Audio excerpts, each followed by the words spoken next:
हम लोगों ने भारत के प्रायद्वीपीय पठार की जियोलॉजी, रिलीफ और ड्रेनेज का डिटेल स्टडी किया।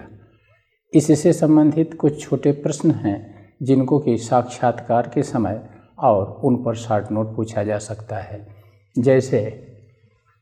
जैसे difference between peninsular India and peninsular प्लेटो।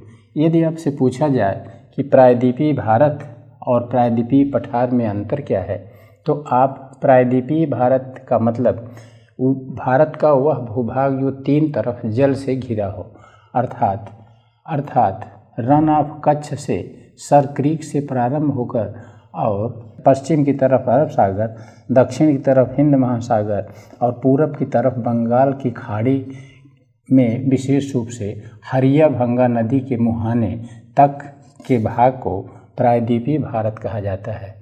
इस तरह से प्रायद्वीपीय भारत का क्षेत्र ये हुआ। और दूसरा है पेनिनसुलर प्लेटो, प्रायद्वीपीय पठार। प्रायद्वीपीय भारत के अंतर्गत प्रायद्वीपीय पठार भी आता है और इसके अंतर्गत पश्चिमी और पूर्वी तटीय मैदान भी आते हैं। अर्थात प्रायद्वीपीय पठार पश्चिम में 150 मीटर की समोच्च रेखा द्वारा और पूरब तमिलनाडु में 150 मीटर की समोच्च रेखा, आंध्र प्रदेश में 100 मीटर और उड़ीसा में 75 मीटर की समोच्च रेखा द्वारा सीमांकित है। जबकि प्रायद्वीपीय भारत में पश्चिम तटीय मैदान, पूर्वी तटीय मैदान और विंध्याचल पर्वत के दक्षिण का समूचा पठारी भाग है। इसी तरह से इससे संबंधित एक दूसरा छोटा प्रश्न बनता है, difference between Indian plateau and peninsular plateau. प्रायद्वीपीय पठार और भारतीय पठार में अंतर क्या है?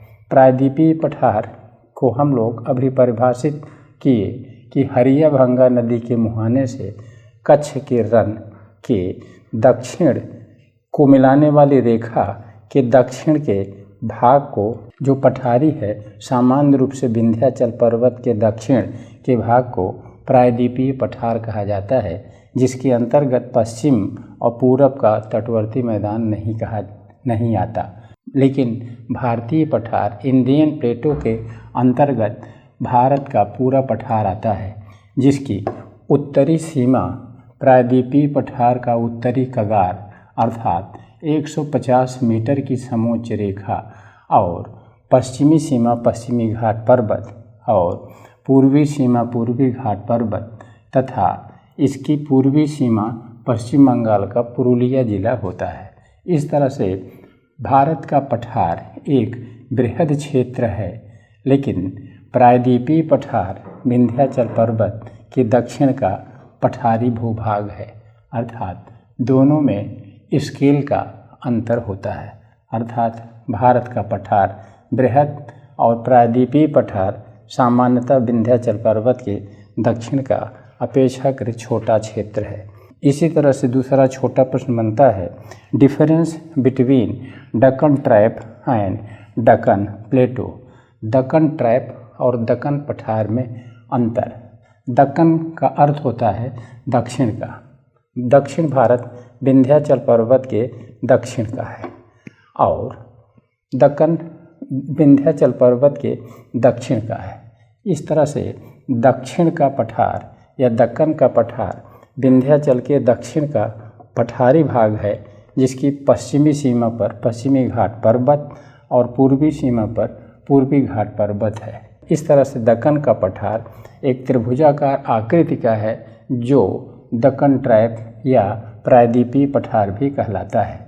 लेकिन दक्कन ट्रैप के अंतर्गत वह क्षेत्र आता है जो है तो विंध्याचल के दक्षिण, लेकिन लावा की 3 परतों या ट्रैप से दबा हुआ है। इसका मुख्य भाग महाराष्ट्र है, लेकिन इसके अंतर्गत कर्नाटक का उत्तरी भाग, आंध्र प्रदेश का पश्चिमी भाग और मध्य प्रदेश का दक्षिणी पश्चिमी भाग तथा गुजरात का काठियावाड़ क्षेत्र आता है, जिस पर लावा की 3 परतें क्रिटेशियस काल से इयोसीन काल तक की पाई जाती हैं। इस तरह से दक्कन प्लेटो इस तरह से दक्कन पठार एक व्यापक क्षेत्र है जबकि दक्कन ट्रैप उसी का एक भाग है जिस पर लावा का निक्षेप है और काली मिट्टी पाई जाती है। इसी तरह से एक और छोटा प्रश्न बनता है, Rajasthan plain is part of Indian plateau but it is sandy plain. Rajasthan का यह क्षेत्र एक बलुआ मैदान है, लेकिन यह प्रायद्वीपीय पठार का ही भाग है। हम लोग राजस्थान को उच्चावच की दृष्टि से उत्तरी मैदान के अंतर्गत रखते हैं, क्योंकि यहाँ पर 150 मीटर ऊंचा क्षेत्र भी है, जैसे गंगानगर, जैसलमेर, बीकानेर, बाड़मेर। इस तरह से ऊंचाई की दृष्टि से और स्थलाकृत की दृष्टि से यह मैदान जैसा है, अर्थात कुछ क्षेत्र इसके 150 मीटर से नीचे हैं, लेकिन वह बलुआ मैदान है। इसके विपरीत यदि जियोलॉजिकली देखें, भौगोलिक दृष्टि से, तो यह दिल्ली के दक्षिण से पश्चिम गंगानगर तक, अर्थात पंजाब की दक्षिणी सीमा और राजस्थान की उत्तरी सीमा जो 150 मीटर की लगभग ऊंची है, यह प्रायद्वीपीय पठार का उत्तरी भाग है। और यदि राजस्थान के पश्चिमी जिलों से बालू की 2-3 फीट मोटी परत हटा दिया जाए तो निश्चित रूप से यहाँ की बेसल राख, यहाँ की मौलिक आधारभूत चट्टानें प्रायद्वीपीय पठार की चट्टानें हैं, जिसमें आर्केयन और धारवाड़ियन युग की कड़ी चट्टानें पाई जाती हैं। इस तरह से राजस्थान भौगोलिक दृष्टि से तो प्रायद्वीपीय पठार ही है, लेकिन उच्चावचीय दृष्टि से यहाँ बालू निर्मित एक मैदान है। इसी तरह से अगला प्रश्न बनता है, the historical importance of the Indian plateau, empires and states. इस प्रायद्वीपीय पठार का एक ऐतिहासिक महत्व भी है, क्योंकि यहाँ पर प्राचीन काल में जितने साम्राज्य थे वह सीमांकित थे, विशेषतः प्राकृतिक सीमाओं द्वारा, जैसे नदियों और पर्वतों द्वारा।